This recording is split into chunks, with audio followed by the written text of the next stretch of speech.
Olá, sejam bem-vindos todos. Fósseis descobertos ajudam a explicar a ascensão dos mamíferos após a extinção de dinossauros. Paleontólogos encontraram milhares de ossos em Coral Bluffs, nos Estados Unidos, escondidos dentro de pedras que mostram o crescimento dos mamíferos. Na região de Coral Bluffs, no estado norte-americano do Colorado, paleontólogos descobriram milhares de fósseis que podem explicar como os mamíferos reinaram a Terra após a extinção dos dinossauros. Os pesquisadores acharam mais de 1000 fósseis de vertebrados, entre eles, ossos de mamíferos, cascos de tartarugas e crânios de crocodilos. Também foram identificadas 6.000 partes de plantas petrificadas e 37.000 grãos de pólen fossilizados. A descoberta, tudo começou quando o paleontólogo Tyler Leeson se lembrou de um truque que aprenderá com especialistas na África do Sul. Na paleontologia, é melhor procurar por pedras e não por ossos. Ao ver uma rocha que chamou a sua atenção em Coral Bluffs, ele encontrou o primeiro fóssil. Eu a recolhi, bati a pedra com um martelo e a quebrei em 2 pedaços. Pude ver um corte transversal de um crânio de um mamífero, contou Leeson durante uma coletiva de imprensa no dia 23 de outubro. O mamífero era um herbívoro Carcioptychus quarctatus, que viveu depois da extinção dos dinossauros. A partir dessa descoberta, outros pesquisadores encontraram mais fósseis em pedras próximas. Segundo os especialistas, após a extinção dos dinos, o número de espécies de mamíferos aumentou. Em Coral Bluffs, foram encontrados indícios de um mamífero que parecia um roedor que viveu há 100.000 anos.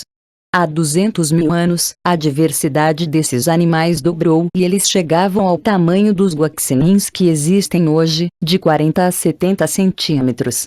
Há 300.000 anos, havia mamíferos que pesavam até 23 quilos e depois as espécies começaram a crescer cada vez mais.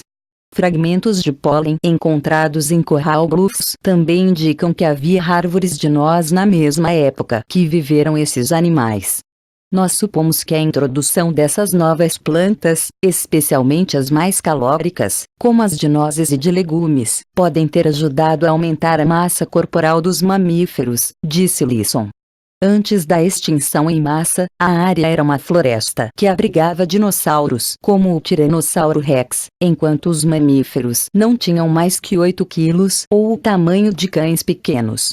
Logo após o asteroide atingir a costa do México, a Terra entrou em um período de aquecimento, e a área ficou coberta de samambaias, enquanto o maior animal na paisagem pós-apocalíptica era do tamanho de um rato.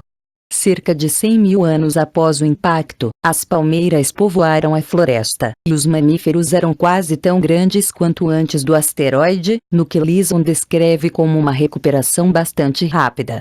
Sem dinossauros por perto, os mamíferos continuaram a crescer.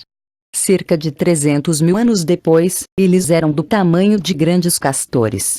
Cerca de 700.000 anos após a extinção em massa, os maiores mamíferos eram 100 vezes mais pesados que os mamíferos que sobreviveram ao asteroide e tinham o tamanho de um lobo.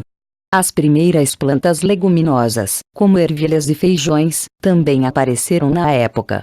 O asteroide que levou à extinção dos dinossauros originou a segunda pior extinção em massa do planeta, mas desencadeou os eventos evolutivos que muito mais tarde levaram ao surgimento de primatas e, consequentemente, ao aparecimento do Homo sapiens ou humanos. A pior extinção em massa registrada foi a que ocorreu 252 milhões de anos atrás, que se acredita ter sido causada por vulcanismo extremo e que abriu o caminho para os primeiros dinossauros. Extinções em massa são o botão da redefinição biológica, diz Leeson. O que achou desta história? Deixe seu comentário abaixo deste vídeo. Obrigado a todos e até o próximo vídeo.